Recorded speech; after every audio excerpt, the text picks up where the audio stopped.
परिचय। मैडम, मुझे खिड़की बंद करनी होगी। सूरज की किरणों से गर्मी हो रही है। ठीक है अदिति, तुम खिड़की बंद कर सकती हो। एक बार खिड़की बंद करने के पश्चात क्या तुम बता सकती हो कि शब्द किरणों से तुम्हारा क्या मतलब था?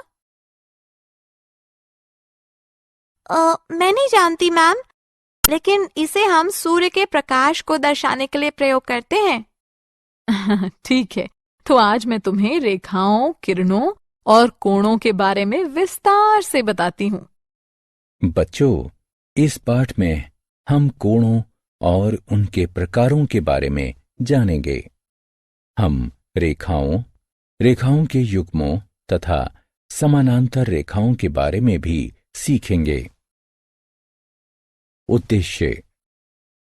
इस पाठ के अंत में आप निम्न करने में सक्षम हो जाएंगे: विभिन्न प्रकार के कोणों को पहचानना, रेखाओं तथा रेखाओं के युग्मों का वर्णन करना, समानांतर रेखाओं की व्याख्या करना। अवलोकन। रेखाएं कई प्रकार की होती हैं, जिनका उपयोग आप एक आसान सा चित्र बनाने के लिए करते हैं। आप एक साधारण घर, एक सूर्य इत्यादि बना सकते हैं एवं आप इन चित्रों को निरूपित करने के लिए सरल रेखाओं का उपयोग करते हैं। आइए उपयोग होने वाली इन रेखाओं के विभिन्न प्रकारों को देखें। रेखा। एक रेखा का कोई प्रारंभिक बिंदु तथा अंत बिंदु नहीं होता है।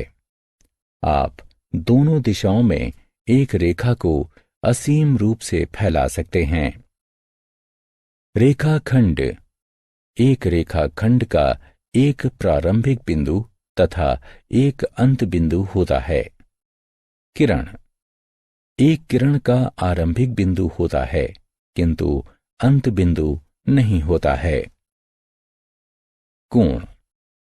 समान प्रारंभिक बिंदु वाली दो किरणों से एक कोण की रचना की जाती है।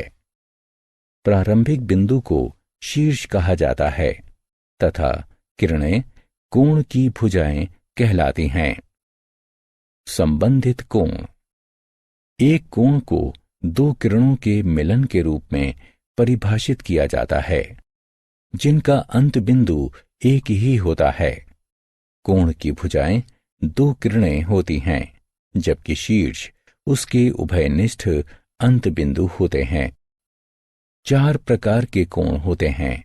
वे इस प्रकार हैं: पूरक कोण, संपूरक कोण, आसन्न कोण तथा ऊर्ध्वाधर कोण। अब सभी कोणों को संक्षेप में देखते हैं। पूरक कोण वे कोण होते हैं जिनके दोनों कोणों की मापों का योग 90 अंश होता है। संपूरक कोण वे कोण होते हैं जिनके दो कोणों की मापों का योग 180 अंश होता है।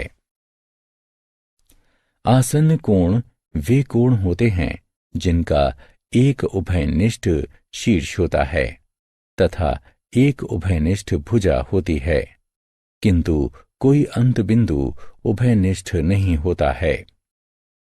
जिनकी भुजाएं उभयनिष्ठ नहीं होती हैं, ऐसी भुजाओं के रूप में किरणों वाले आसन्न कोणों का युग्म एक रैखिक युग्म कहलाता है।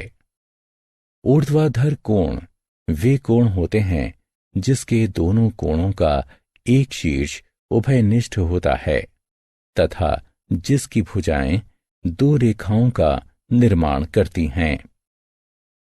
प्रतिच्छेदी रेखाएं। दो रेखाएं अलग अलग तरीकों से एक दूसरे से जुड़ी हुई होती हैं।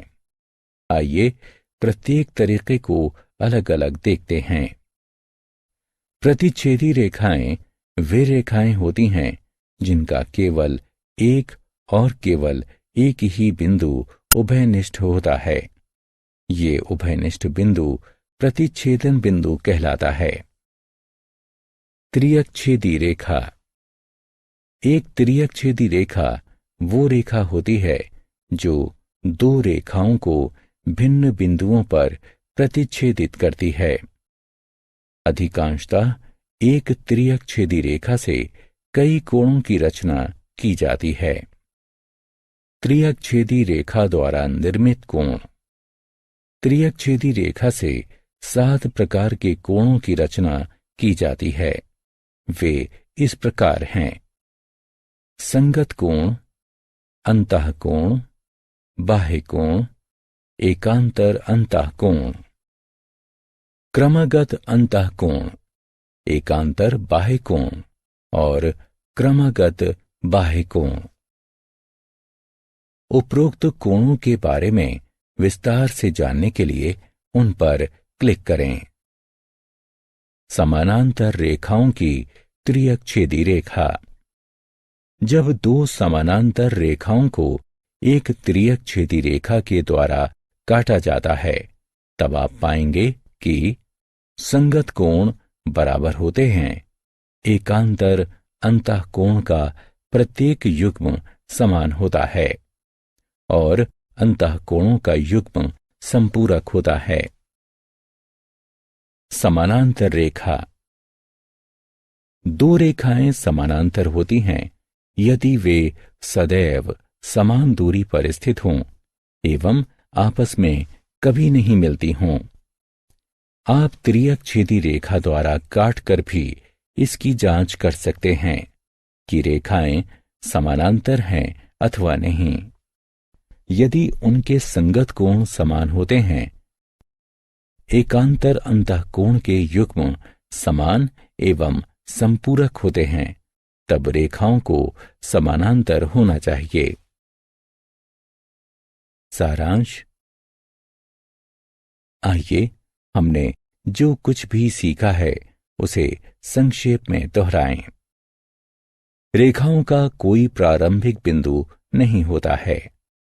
एक रेखाखंड का केवल एक प्रारंभिक तथा अंत बिंदु होता है। इसी प्रकार एक किरण का प्रारंभिक बिंदु होता है, किंतु कोई अंत बिंदु नहीं होता है। एक समान प्रारंभिक बिंदुओं वाली दो किरणों से एक कोण की रचना की जाती है। दो रेखाएं 4 तरीकों से परस्पर जुड़ी हुई होती हैं।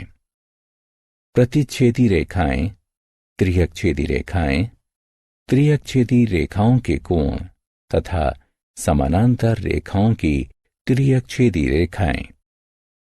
यदि संगत कोणों की मापें तथा एकांतर अंतःकोणों के युग्म समान होते हैं, तब रेखाएं समानांतर होनी चाहिए।